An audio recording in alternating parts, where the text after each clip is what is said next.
Welcome back to Built on Blues. We've got a unique guest today. Usually, when we talk about architects, they've been doing houses their whole lives. But my guest today, Ben Parco, spent decades designing corporate headquarters for giants like Google, Uber, before he decided to pivot back to the sanctuary of the home. Ben, welcome to the show. Thanks, Graeme. Good to be here. I'm happy to have you on. We've got a lot to talk about, lots of AI, lots of architecture stuff. I think it's going to be a good conversation. I want to start with the transition. You were leading massive projects, skyscrapers, campuses, 20 million square feet of work. Then you shifted to Parco Studio to focus on custom homes. What was the catalyst there? Was it a desire to get back to something more personal, or did you see a broken process in residential architecture that you knew you could help fix? Well, it was a combination of a bunch of things. For sure, I felt as if, one, I did want to get more personal and kind of more intimate with my clients and get into the sort of ineffable aspects of architecture, daylight, and the senses, and what do we experience when we're in a really beautiful, exceptionally designed and built home. I feel like there's plenty of room for improvement in that department. We see a lot of white modern boxes in my world, and I think we can do a lot better. Also, from a process standpoint, when it comes to building buildings, on the commercial side of the ledger, we have processes and approaches to building that are tried and true, that really help us deliver excellence with not a lot of headache, friction, brain damage. On the residential side, it's a little more hairy and kind of a lot of improvisation going on over there. And so we wanted to kind of port those processes to the residential world and start delivering projects better, which means they're more efficient, they go faster, less change orders, just better for the clients in general. And then finally, the big catalyst really, if I'm honest, was just my own personal kind of discord with corporate life and kind of the corporate ladder and internal politics inside of these large architectural firms. I finally had just kind of had enough of that. And it was time to just be my own boss and stop asking permission or forgiveness or anything. It's just like, I'm going to go make my own decisions. I know what I'm doing. Time to hang the shingle. Yeah, no, for sure. Taking that first step to, start your own thing, kind of getting out of the corporate side is definitely something that a lot of us want to achieve. What was your mindset going into that? Just because, a lot of people do have a hard time taking that first step. Well, it's interesting what the sort of unconscious parts of yourself can create, what kind of setups they can deliver for you. And essentially I just burned all the boats. It was just like, well, burn the boats in the harbor, and now there's nothing to do, right? There's no friction. There were literally no other firms for me to work. I'd worked in all the best firms in San Francisco. I'd had enough of them. They'd had enough of me.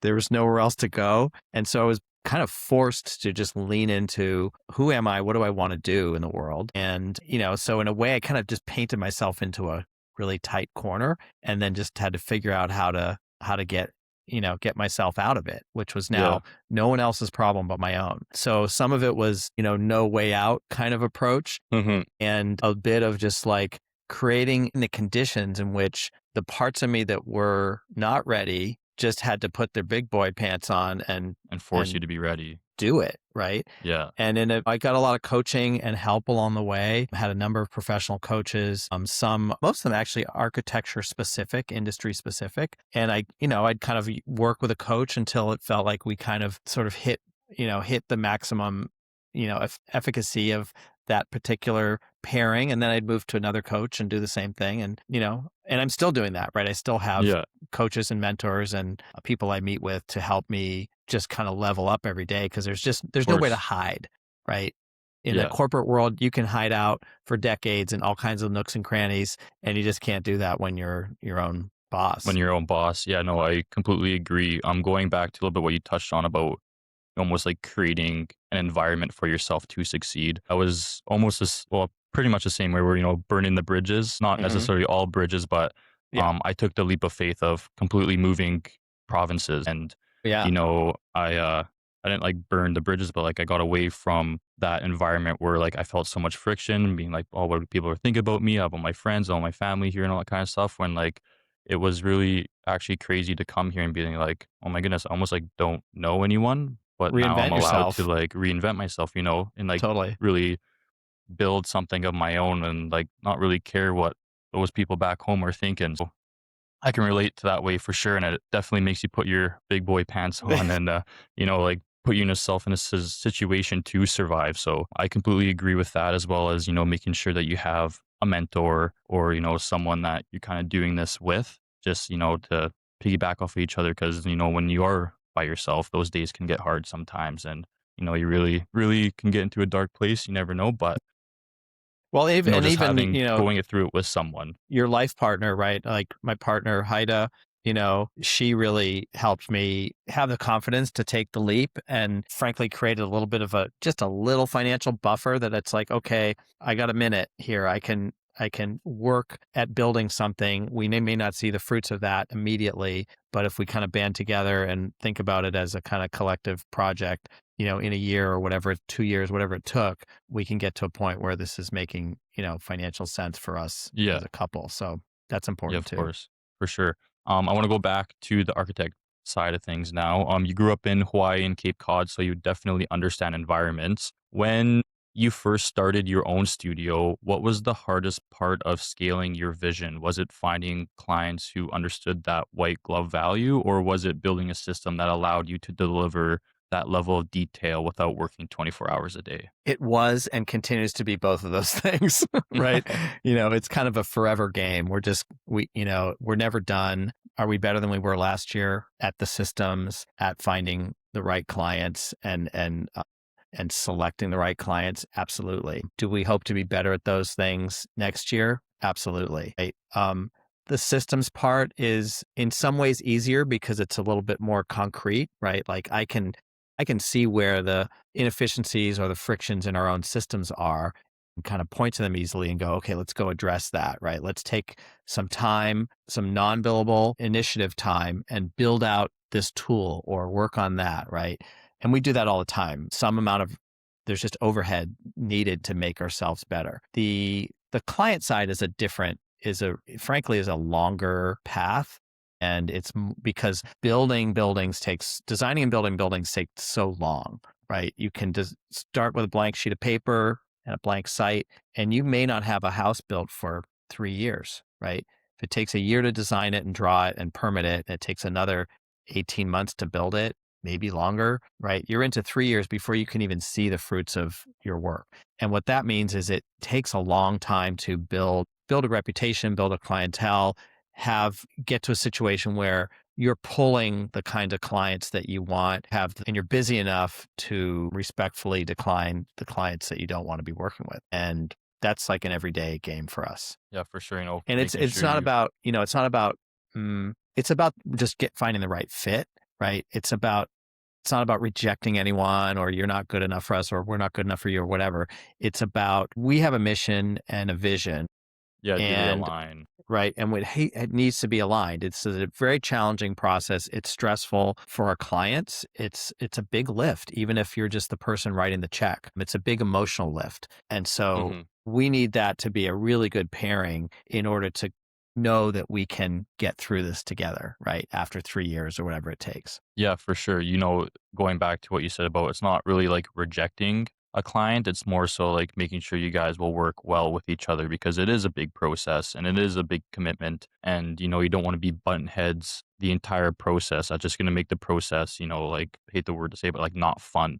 Like, Well, and I you're end up building a being home together. You want it to be fun. You want it to be like, oh my goodness, like I'm building this for you and like I'm building almost like your dream home, right? Like you don't want to be well, and button heads the entire you're process. building it for a family oftentimes. And Yeah. so I end up becoming kind of de facto therapist in some ways for these families because, a husband and wife, whatever partnership, like they'll have differing opinions. And so what happens is the process of designing and building the house actually has a way of bubbling up all the unspoken stuff that they haven't worked on together. Right. And so Yeah. it's actually a very deep relationship. And my goal is not just to create great outcomes for my clients, outcomes that they couldn't even imagine, like that their house could be so magical. But if I break the relationship or if they break the relationship between themselves and the process, there's no point in this, right? So Mhm.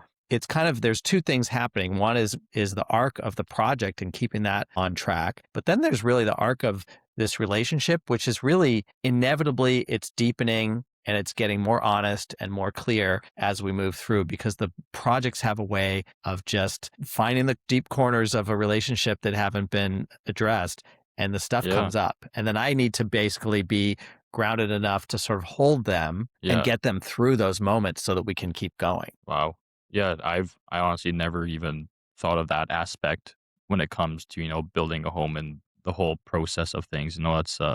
That's really insightful. Talking about processes, I was looking at your website and I saw something that caught my eye, the Parco Studio Process. You've trademarked it, which I think is absolutely amazing. 5 stages, 10 steps. Can you walk us through that? Why was it so important for you to systemize creativity like that? Like, do you have a rigid structure actually free you from being more creative? So yeah, that's a good question. I wouldn't call our process rigid, but I get that it looks linear. The creative process is not linear, but it does have to move along Hmm. because we're not artists. If we were artists, we could dabble and play and explore. And in a way, there's no calendar, there's no schedule, there's no deadlines, right? Yeah. As an architect, we kind of simultaneously hold this role as we're artists, but we're fiduciaries and we're kind of life coaches, and we're kind of all these things at once. Hmm. And we're also managers, and we're managing the process of getting, again, from a blank sheet of paper to a built home or other kind of building. And to do that, we need to at least put at least a map out there. We know that we're not going to follow the map to a T. It's not a prescriptive process exactly, but there are steps, and they're kind of there's sort of an order of operations. One of the things I say is we start by drawing small pictures of big things, and we end by drawing big pictures of small things. And what I mean by that is we might start a project and we have a little diagram of a floor plan of a house that might be so simple it literally fits the size of a postage stamp. And it's kind of like the DNA, it's sort of like the kernel of the idea. And so we're drawing the whole house, but it's only an inch by an inch, right? So it's a small picture of a big thing because the house is big and the inch by inch picture is small. By the time we're done towards the end of the process, we're drawing very big pictures of small things. We might be drawing a detail about how a door comes together with the siding on the house in some special way that we think is important or going to be uplifting in some way. And we'll draw that picture of that thing really big, even though it's a tiny thing. Yeah. And so there is an order of operations. And, many have tried to kind of put a map to it. Google years ago, in fact, had a process. I think they were just calling it design thinking. They sort of branded basically what architects and designers have been doing forever. Yeah. And so we use it not so much because we know what to do. This is completely integrated into our being. Like we know which steps go first, second, third, but it helps us to communicate with our clients so that they understand where they are in the process, right? They need to know, I get it, we're here. So we're not going to know these things yet. We really are here in this spot trying to know this thing over here. And then when we get to this other third, fourth stage, we'll start to address these other things. And so it's less for us to know what to do. It's more to kind of communicate to our clients where they are inside of the kind of territory. Yeah. So they can feel, again, kind of comfortable and confident. Yeah, for sure. No, I love that. You can definitely get hung up on little things that, make the process go longer. I know it has nothing to do with architecture, but just like myself, having a process in place to make sure that, you're being efficient and, you're delegating tasks properly. I remember just like the other day, I was like spent 2 hours on trying to design a logo, and all I was trying to do is change the color of the text of it. And I don't know what it was. I even went through AI, did everything I could, but it took me like 2 hours just to change the color of the text. And the next thing you know, I looked down at the clock and I'm like, holy shit, 2 hours just went by. I'm like, did I really just waste that much time? So I know just having the process in place, you can definitely like get hung up on little things here and there. And so having that 5 step or the 5 the 10-step process is definitely important to making sure when it comes to building a home and the entire process that it moves along so you're not taking 3 years, from start to Yeah. finish, like you And it said. helps, it also helps our junior staff. Like again, have it integrated. We know exactly what we need to be doing when. It's really half the trick of being an architect is what to do when. You don't want to do things too soon that don't need to be done yet. You don't want to be too late on things that should have already been done because there Hmm. is kind of a order of operations, and it helps us communicate to our kind of junior staff members where they should be, right? Because they Yeah, need for to sure. kind of integrate it into themselves, and it takes years to do that. Talking about integration, we're definitely seeing a lot of AI start to creep into design, generating floor plans, renderings, even code checks. You come from a background of high performance architecture. How are you using technology right now? Are you embracing AI to help with the heavy lifting of documentation, or is it your process still very analog and handcrafted? I would say, I mean, we're curious about it. Let's put it that way. Yeah. We're still pretty, we're still pretty handmade kind of process. We use plenty of digital tools. We play with AI as an experiment to sort of see what it's capable of now, Hmm. as opposed to what it was capable of 6 months ago. And you're right. Yeah, Um, it's moving fast. it is moving fast. It's also moving kind of backwards in some ways, what I've found. There are tools that we've used. For instance, we were using Midjourney a while ago, which is a visual AI tool. Hmm. We play with it about 3 times in the past. Maybe every 9 months or so, we kind of mess around with it for a while, put it to rest, come back 9 months later, put it to rest. I've actually found that it went from kind of being not too good to like really good to it's struggling now. Much too much. Yeah. And I've done a little bit of research into why that is, and there's a whole bunch of reasons behind why the algorithms have changed and what that's doing to the outcomes that we're getting out of the tools. So it's a little bit awkward because we were kind of into it a year ago because it was really helping us express ideas earlier than we would be ready to. Yeah. And suddenly it's not as good as it used to be. And so we keep testing to see where it's at. We certainly can't deliver floor plans with AI. There's no way. Hmm. It doesn't have that it can kind of give you a graphical Estimate almost. sort of symbol of what a floor plan might be. But if you really look at it closely, you realize it's kind of garbage. We do consult to an structural engineering company that's developing an AI tool for structural engineering. It's interesting because that world is so much more codified. It's actually easier, right? It's not as Hmm. creative. We have building codes, we have structural engineering calculations. It's very finite. It is a language. It's sort of like there's large language models for the written word, and structural engineering is really just another language. Hmm. So developing AI for that actually turns out to be not such a hard problem to solve. When it gets into the creative realms, it's found it to be not there yet. Now we might run a drawing through AI to get a better result on say a rendering or something sometimes. Yeah. But even then it can go so far off course so fast. So we're always looking at it. I don't think we're there yet. Someday we'll Yeah. get there, Yeah, for sure. I believe that in a way where it's like it's not fully there, but it's important to be using it now that for when it does get there, you have access to it, you know how to use it, you learned how to, manipulate it to do Right. exactly what you want. Yeah. And yeah, I think you guys would definitely take the right direction in that way. Looking at the future of housing in California and beyond, we've got strict energy codes, all electric mandates, and fire risks. What are your goals for Parco Studio going into 2026? Are you doubling down on these net zero sustainable homes, or are you looking at projects differently? Boy, it's a really good question. We struggle with this and talk about it almost weekly. We're doing a number of homes in LA. East and west parts of LA lost upwards of 15,000 homes in the fires last year. Hmm.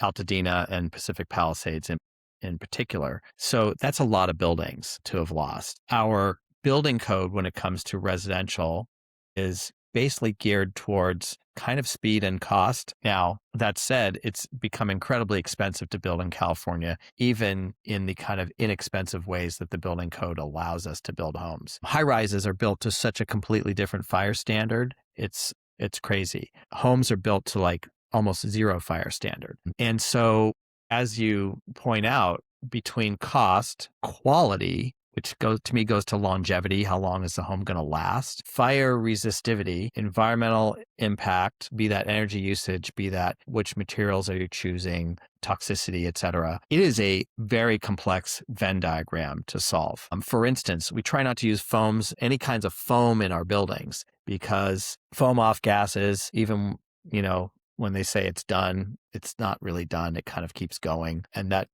affects the indoor air quality of your home. But also, if there's a fire, that foam's going to melt. So it's not fire resistive in any way, shape, or form. And so we don't like to use foam, but foam has some advantages when it comes to other aspects of the home, mainly controlling mold and mildew. And so there is this crazy complex Venn diagram. It's made of at least kind of 5 primary elements. And where that sweet spot is, where we're hitting the cost, we're hitting the quality, we're hitting the kind of health and safety aspects of the home, and we're achieving something great from a design standpoint, it's something we work on every day. And it's really kind of the holy grail of like, where do we need to be?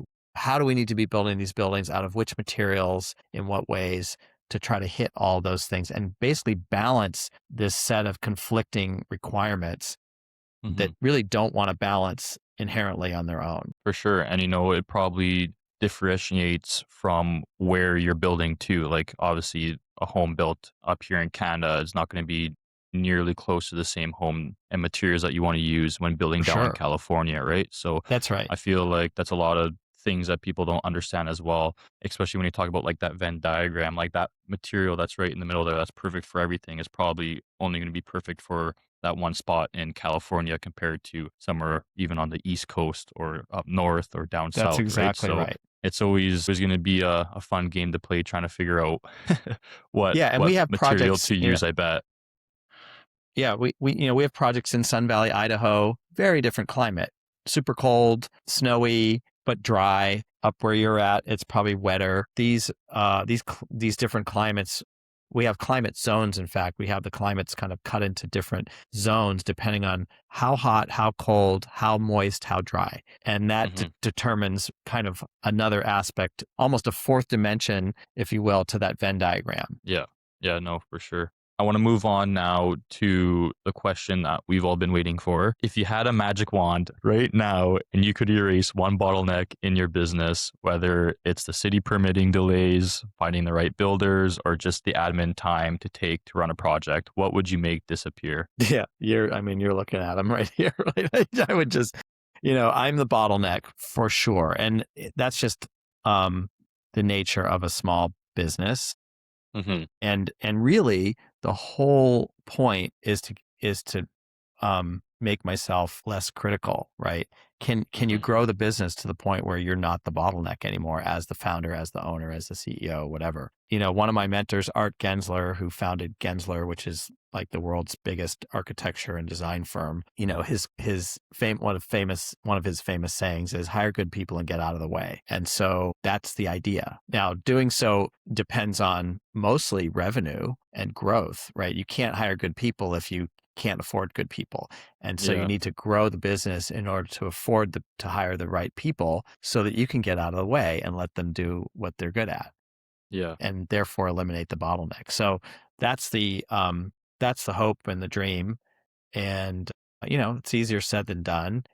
And especially if you're like me, I'm very particular and want things done at kind of a level of excellence that goes beyond what most are accustomed to. And so I always get my fingers in things and want to just make it better, which, as you see better, right? Yeah. Yeah. As the way I see it as being better. Right. So, there are plenty of other aspects, right? Like you say, I'm never going to fix the planning department. Most planning departments that we have to submit drawings to are kind of Byzantine, archaic bureaucracies, basically. Yeah. And I wish that we could have honest conversations with them and help them do better and help us deliver more really great buildings, but it's just not the nature of that kind of organization. So we're never Mhm. going to fix that. So I can't really call that a bottleneck because, there's nothing I can do about it. Yeah. So for now, it's me. It's the controllables and the uncontrollables. That's right. Yeah.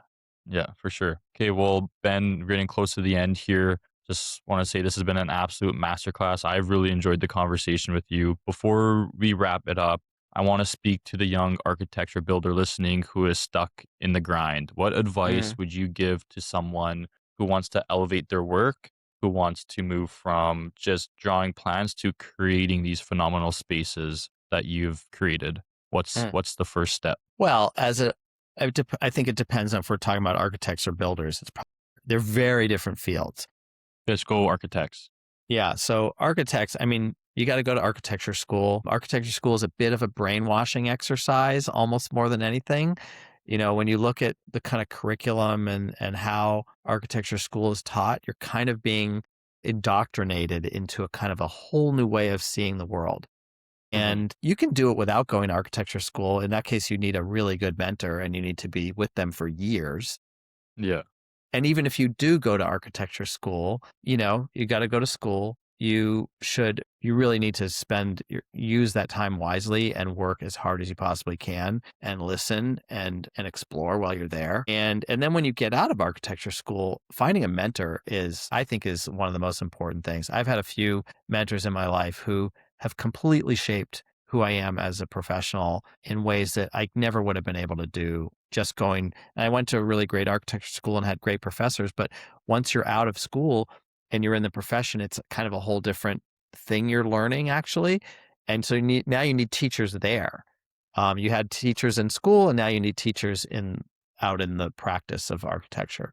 And so finding those people and really I think finding a job where you can be mentored by someone is key. You need to earn a living, you need to pay off your student loans. Yeah. And so you're going to get a job. And the question is, who are you going to work for and how can they? I think it's a great interview question, actually, for young architects. You're being interviewed by a firm. You want to interview them and find out how and who is going to be mentoring you. Yeah. Yeah, no, it's definitely important because you don't want to be just like kind of put off to the sideline and just not really getting involved and, just like kind of watching more so than getting your hands on because it is important, especially with, your time. Everyone's time's valuable. So you want to make sure that you're, walking into the right place and making sure that you have the right mentor for sure. And once you Um, get there, take your headphones off. Right, because there's so much going on in an architectural office. You need to listen. And what's beautiful about architecture is you can draw on the computer, whatever you're doing, and you mhm, can absorb a ton, by listening at the same yeah. time. And so if you draw and listen to the environment around you, you grow so much faster than if you're just kind of heads down with your headphones on. Yeah, sure. That's some powerful stuff. Ben, where can people go to see your work and to learn about the processes? Sure. We have a website, parcostudio.com. That's PARCO, no spaces or anything. And then we have an Instagram account, which is a little bit more of and that's Parco Studio also. And that's more of a kind of behind the curtain view of just like the sausage making of like, what are we doing? What's going on? It can be everything from construction details to diagrams, sketches to conversations with contractors, all kinds of stuff sort of shows up there. Yeah, for sure. We'll link everything up in the episode in the description below. Ben, I just want to say thank you for sharing your wisdom and taking the time to come on the show with us today. I appreciate it, Graeme. It's been fun. Thank you for having me. And to everyone listening, beauty doesn't happen by accident. It happens by design and it happens by a process. Really important. Whether you're building a skyscraper or a kitchen, you have a plan, stick to the steps, and build something that lasts. Keep building, stay safe, and we'll see you on the next one. Bye, everyone.